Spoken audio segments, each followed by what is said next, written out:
Very good morning from the sports desk. 40 countries have descended on Cape Town. It's for the 2022 edition of the Rugby World Cup Sevens. The Springbok Sevens and the Springbok Women's Sevens teams have the added pressure of being the host nations. But playing in front of their home fans should motivate them. Down there for us is eNCA's sports editor, Vata Ngobeni, of course, who is in the mother city, to just give us an update, to set the scene for us for what it is exactly we can expect for this weekend. A very good morning to you, Vata.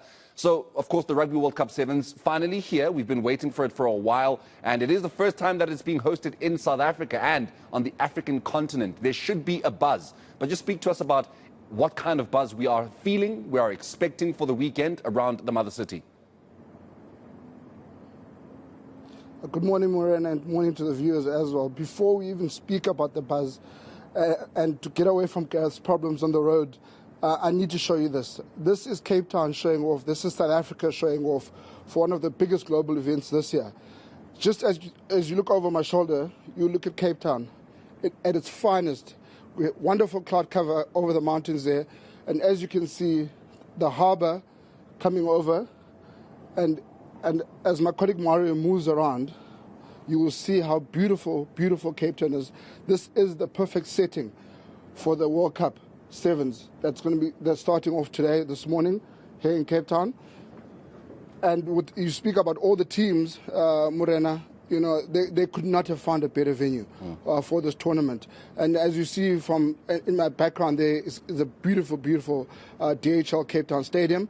We're coming to you from the top of Hotel Sky here in the city centre of Cape Town.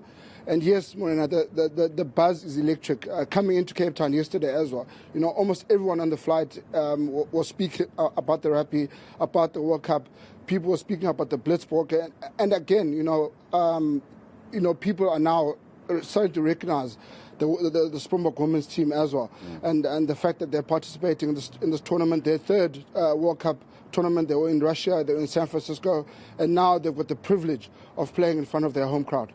Now, I know you speak about the women's sevens team, of course, as this is a great opportunity for them to just show the kind of talent that South Africa has, but I think it's an even bigger opportunity for the men who have never won this competition, but they are playing this competition in a year where they were crowned the Commonwealth Games champions. We did lose the World Seven Series title, but we did get that gold medal in the Commonwealth Games.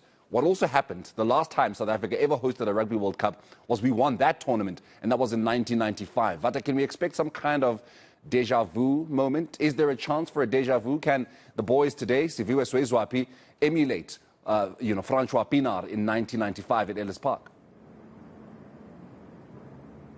Massive pressure on the Springbok Sevens men's side, obviously being at home and coming back as Commonwealth champions, their second gold medal under coach Neil Powell.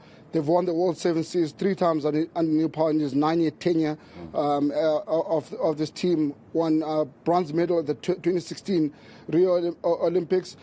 They've spoken about how they've channeled the success of the Springbok men's side from their 2019 World Cup victory out in Japan, and they're using that, you know, to galvanize themselves. And again, it's important. They're not based too far away from Cape Town. They're out in Stellenbosch, so this is familiar territory for them. And they're saying that pressure and playing in front of their home crowd, they want to use that, you know, to help them, you know, achieve something that this team has not achieved since the advent of Sevens rugby. So again, it's important that they don't get taken away by the moment, overawed by the moment, and playing at home.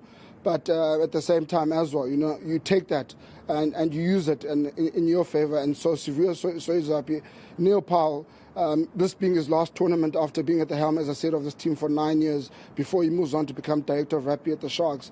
This is a pivotal moment for the side.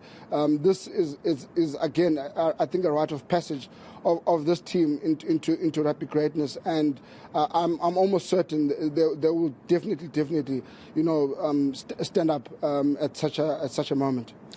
Vata, we're going into a Rugby World Cup Sevens, an inaugural one on the African continent, you know, under a bit of a dark cloud. And I speak of that because Willie Losi unfortunately passed.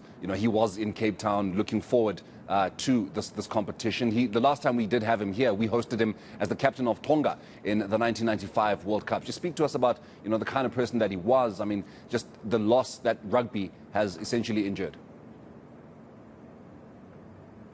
The voice of Sevens rugby from around the world, almost from the inceptions of Sevens rugby, Willie Losse was there.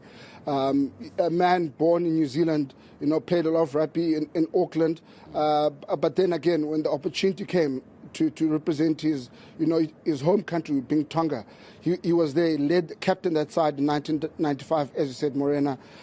Again, a pivotal moment, I think, for world rugby and for South African rugby and South African sport, because we remember what came of that World Cup. That is a World Cup that will forever be remembered in the minds of anyone, from rugby followers to people around the world, because that is the Rugby World Cup the Springboks won. They're first that they participated in democratic South Africa, but more importantly, that moment with Nelson Mandela and Francois Pienaar. And Willie Losse was part of that tournament. And as I said, he was a voice of rugby, of Sevens rugby around the world. He was really looking forward to this tournament. Someone like myself, I've known Willie Losse for a long time, and along with Carl Tanana and many others, and it's a pity. He's the second guy from New Zealand now to pass away. Earlier this year, Dave Campbell also passed away as well. He would have been here, so it's very, very sad. But then again, I think maybe for a little comfort for the Losse family, he passed away at a place that he really, really loved, which is South Africa. And he passed away, at a tournament, at a World Cup again in South Africa. And I think for someone like Willie, you would have not asked for a better place to have departed this earth than at a Rugby World Cup tournament in South Africa. Yeah, no, may he rest in peace and may his family find that comfort. Vata, we'll leave it there with you for now. Definitely be catching up with you in the next hour, just as we continue to set the scene for the Rugby World Cup Sevens that is happening at, of course, as you saw, just over Vata's shoulder at the DHL Cape Town Stadium. It is getting underway today, and it is going to be concluding on Sunday.